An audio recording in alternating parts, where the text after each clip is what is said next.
ஒரு மகிழ்ச்சியான செய்தி. இதயம் நல்லெண்ணெயின் விலை லிட்டருக்கு ரூபாய் 105 குறைஞ்சிருக்கு. செப்டம்பர் 2023ல 1 லிட்டர் இதயம் நல்லெண்ணெயின் அதிகபட்ச விலை ரூபாய் 503. ஆனா இப்ப 1 லிட்டர் இதயம் நல்லெண்ணெயின் விலை ரூபாய் 398 மட்டும்தான் தமிழ்நாட்டுல. அப்ப இனிமே எல்லாரும் இதயம் நல்லெண்ணெய் வாங்கலாம் இல்ல? நாட்டின் பல பகுதிகளில் சட்டவிரோதமாக குடியேறியுள்ள வங்கதேசத்தினர் பற்றிய கணக்கெடுப்பு பணி தீவிரப்படுத்தப்பட்டுள்ளது.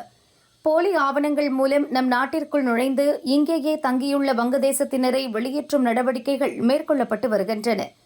அதன்படி உத்தரப்பிரதேசத்தின் மதுராவில் சட்டவிரோதமான முறையில் வங்கதேசத்தினர் பலர் வசிப்பதாக போலீசுக்கு தகவல் கிடைத்தது. காஜ்பூர் பகுதியில் போலீசார் வீடு வீடாக சோதனை நடத்தினர். அப்போது அங்குள்ள பகுதிகளில் வீடுகளை வாடகைக்கு எடுத்தும் புறம்போக்கு நிலங்களில் டென்ட் அமைத்தும் கூலி தொழிலாளர்கள் பலர் வசிப்பது தெரிந்தது. அவர்களிடம் நடத்திய சோதனையில் அங்குள்ள பலர் வங்கதேசத்தினர் என்பது தெரியவந்தது. அவர்களிடமிருந்த ஆவணங்களை போலீசார் சரிபார்த்தபோது 35 ஆண்கள், 27 பெண்கள், 28 குழந்தைகள் என 90 பேர் வங்கதேசத்தினர் என்பது உறுதியானது. இவர்கள் அனைவரும் 3 முதல் 4 மாதங்களுக்கு முன் இங்கு குடியேறியுள்ளனர்.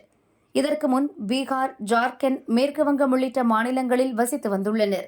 எல்லையோர மாநிலங்களில் வசிக்கும் ஏஜென்ட்டுகளிடம் பணம் கொடுத்து போலி ஆவணங்கள் மூலம் நம் நாட்டிற்குள் ஊடுருவியுள்ளனர். வங்கதேசத்தில் வாழ வழியின்றி சட்டவிரோதமாக நம் நாட்டிற்குள் குடியேறிய இவர்கள் நம் நாட்டின் பல பகுதிகளில் கூலி தொழிலாளர்களாக பணியாற்றி வருகின்றனர். பல்வேறு போலி ஆவணங்களை தயாரித்து இங்கேயே நிரந்தரமாக தங்கிவிட முடிவு செய்திருந்தனர் என போலீஸ் விசாரணையில் தெரியவந்துள்ளது. இதையடுத்து 90 பேரையும் கைது செய்த உத்தரப்பிரதேச போலீசார் அவர்களிடம் தொடர்ந்து விசாரிக்கின்றனர்.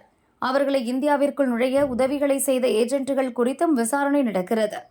அவர்களை பணிக்கு அமர்த்தியவர்களிடம் விசாரிப்பதாகவும் போலீசார் கூறினர். மதுரா மற்றும் அதை சுற்றிய பகுதிகளில் சட்டவிரோதமாக தங்கியுள்ள வங்கதேசத்தினர் பற்றி கணக்கெடுக்கும் பணி தீவிர கதியில் நடந்து வருவதாக எஸ்பி ஸ்லோக் குமார் கூறினார்.